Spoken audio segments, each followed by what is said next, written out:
I was a volunteer 84 to 88, so I am the old person here.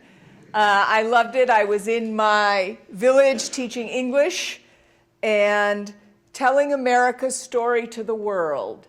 And I have found that my life goal is telling America's story to the world, and it started with Peace Corps.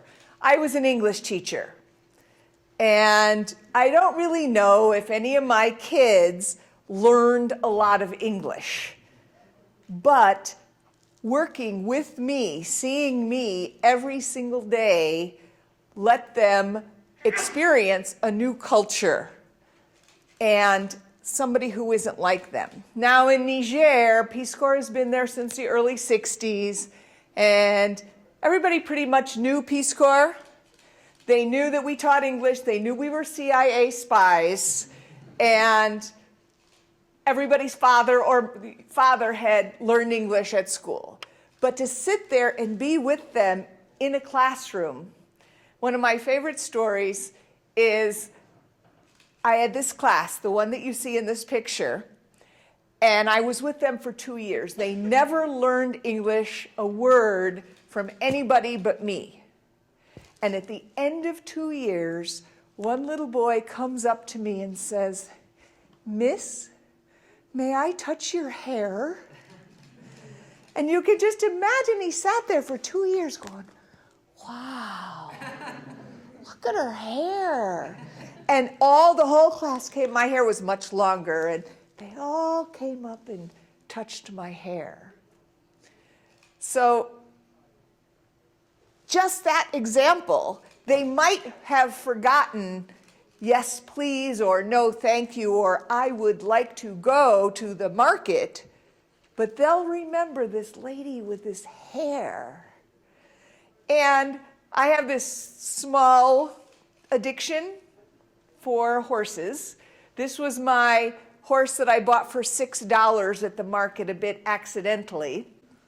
And it would follow me around the village, and they kind of thought I was a sorcerer because it would listen to me, and horses didn't do that there. And I had borrowed another horse that was this fairly wild stallion, and he was acting up. And here I was in the village and on this horse trying to control him. And one of my students came up to me and said, "Miss, you're wearing the trousers." To them, it was not the fact that I was on this wild horse. I was a woman, and I was wearing the trousers. So just by being me, nobody was ever mistake me for a Nigerian, but you see I would wear clothes that originated there, and just by being me, I was telling America's story to the world. Your previous speaker said it very well, of sharing who we are, one person at a time, one story at a time. And I did 4 years. I loved it. The Peace Corps made me who I am today. So after Peace Corps, I joined the State Department. And I'm a public diplomacy officer. My job is telling America's story to the world. And in the State Department, we do visas and American citizen services. The public diplomacy, the embassy does the treaty stuff and government-to-government stuff and helping American citizens. In public diplomacy, we're telling America's story to the world. We're explaining U.S. foreign policy, society, cultures, and values. We do the exchange programs. I believe you've heard of the Fulbright program, International Visitor Leadership Program. We send people to the United States to learn firsthand what the United States is all about. You cannot learn it from watching Friends. They didn't have Friends when I was a volunteer, but well, anyway, you get the point. And we also do the press spokesperson role of being the spokespeople for the embassy and the government. That's the more difficult part of the job. Saying, "Congratulations, you're going to the States," is much easier than saying, Yes, what we meant to say was. So in these pictures, I go out and speak to students all the time. The top one is the Philippines, the bottom one is Afghanistan. I worked in Afghanistan, and the prosecutors, judges, and defense lawyers that I work with wanted English lessons. So we gave them English lessons. First thing I taught them to say was awesome. The Department of Defense general came in and said to one of my students, "How are you?" And he said, "I'm awesome." The guy almost fell over.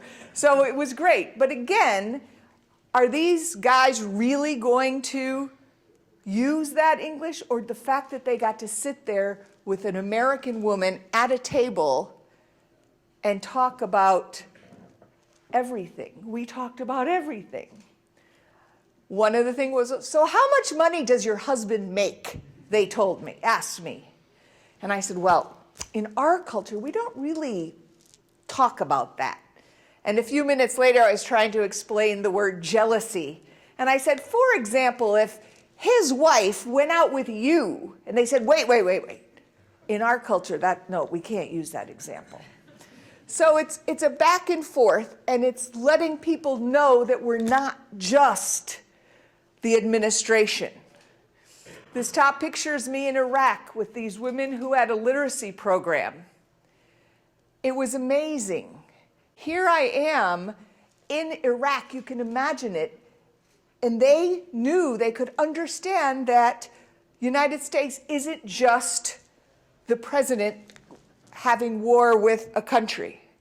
When you personalize it and you tell America's story, you take America's story the last 3 feet. So it's, in very many ways, what I do is like what I did in Peace Corps. Or in the bottom is with Muslim women in southern Philippines. And all over the world, I find that people are pretty similar in that they want a good life, they want a better life for their kids, they want their kids to have a good education. And, well, every once in a while, you get to help tell America's story in the world, to the world with famous people. Before I met him, I actually didn't know who Zac Efron was, but then I Googled him. And again, these are my girlfriends in Iraq. They worked at the university. So just by being me, they could experience America. And if they didn't understand something about US foreign policy, I could explain it. I was in northern India and I was visiting the town council one time. And this guy starts going off at me. This was like in 2005. Going off at me in Hindi about how pissed he was that George Bush had invaded Iraq and that was bad. And I looked at him and I said, through a translator, I said, "You know what? About half of America agrees with you." He said, "What?" I said, "Oh yes, our country, we're having this discussion there because many people don't agree with them." He says, "What are you talking about?" It was an exercise, it was a very good example of diplomacy. Or another time I had the Poet Laureate of California speaking. We were, again, in northern India, and he's sitting there trashing President Bush.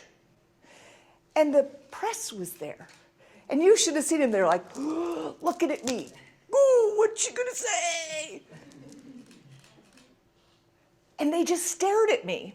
And I said, "Well, this is democracy. Even though we brought him here on a program, he can say whatever he wants because that's free speech." And if you Google me way down at the bottom, that's the quote you'll find from that whole visit from the Poet Laureate of California. So it's us being us. And then also telling America's story to America, making sure that we have the support we need from Congress. A couple of pictures again of just people who learned something When we were having lunch with those Iraqi women, these kids were looking at us. They've probably never had a chance to see that before. So these are the kinds of things that I think are so important. This is in Bhutan. As you can tell, I'm not the greatest photographer, but I'm actually proud of this one. People from all walks of life, because too often we overseas get lumped together with our government, and we lump people overseas with their government. And so often that's not the case. And here's a time where, as we're telling America's story to the world, our tools change. Now we have social media, we have Facebook and Twitter. And this was, we did with Secretary Clinton, a counter chat, part town hall, part web chat, and part Twitter chat. And it was fabulous because we reached people we couldn't reach before, and they could see that we really are as open as we say. This is, my husband feels about motorcycles the way I feel about horses. This was in India. This is a newlywed couple. You can tell from her white things on her arm. And he had his fancy motorcycle and said, "Can I take a picture?" And they said, "Wait, wait, wait." And he didn't know. He thought, did they want money or whatever? But no. They went, see that right there? That's a little sheep. And it was in the packet, where it was sitting, and the guy pulled it out so it could be in the picture too. The things you find are just amazing. So I'm still telling America's story to the world, and now I'm doing it from Washington, and I'm trying to help everybody, this is Manila, tell America's story to the world all over East Asia Pacific, and telling it in the best way that they can. In Manila, they love pictures, and they love wacky pictures. So this was our 4th of July there. Here in Manila, you can see I was pretty famous, pretty tall, where they greet you with wonderful, and they were colonies of, they were a colony of the United States, but still the hunger for America, the hunger to hear our story. Even in Iraq, everybody wants to know. This is in Afghanistan. Talk about telling story of the world, a very senior military official with Santa Claus. In Niger, when I was a Peace Corps volunteer, one of my students, it was in December, and he said, Miss, what's Christmas again? And I said, oh, Christmas is Christians celebrate the birth of Christ. They said, there was pandemonium. But miss, they're wrong. I said, I'm just telling you what they believe. So it's a whole different way to think. Here's the press part of it, the very formal part of it, trying to tell America's official story to the world. This is Afghanistan. You can tell we came in the, I call it, we came in the station wagon. But people still see that we're there trying to do the best we can. This is how I got around in Afghanistan. It's kind of hard to tell America's story to the world in Kevlar. But since pretty much everybody's wearing Kevlar, still it helps people understand what we're doing. My recent trip to Laos, I just think this picture really encapsulates everything about telling America's story to the world. An American Corner is a Department of State. It's in Luang Prabang. It's not in the capital. Here's this extraordinarily happy monk who was just sitting reading books in our American Corner. And you know that I don't know if he'll ever go to school in the United States, but he's learning about America. And that's me today with my horse, just because I wanted to show a picture of me now. I'm at Foggy Bottom. Come visit, and thank you very much.